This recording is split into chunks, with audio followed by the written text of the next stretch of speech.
বন্ধ করে রেখেছে। শালা একটু বেশি ভাব নিচ্ছে।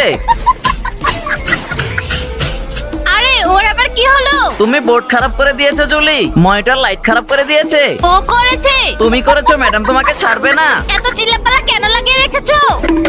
চুপ হয়ে যাও জুলি, কান্না করে কিছুই হবে না। ম্যাডামে বেচারি থেকে লাইট খারাপ হয়ে গেছে। আরে শালাও নকল চুল লাগিয়ে আসে। আমি জানি সব তুমি করেছো, জলদি বাইরে আসো। এই টেবিল বাসায় নিয়ে যাবি নাকি? তুমি ক্লাসের মনিটরকে প্রেশানি করেছো, এখন থেকে তুমি ক্লাসের বাইরে বসবে। তুমি হাসছো কেন? চুপচাপ বসে থাকতে পারো না? আমি হাসছি না ম্যাডাম। তাহলে তোমার সাথে কে আছে? আমি আছি। আরে প্রিন্সিপাল স্যার, আপনি এখানে কখন আসলেন? ও বললো ক্লাসে লাল জ্যাকেট পরে একটা হাতি বসে আছে, সেটা তুমি। আমি এখন যাচ্ছি। তুমি আমাকে হাতি বলেছো, জলদি তোমার পাপাকে কল করে এখানে ডাকো।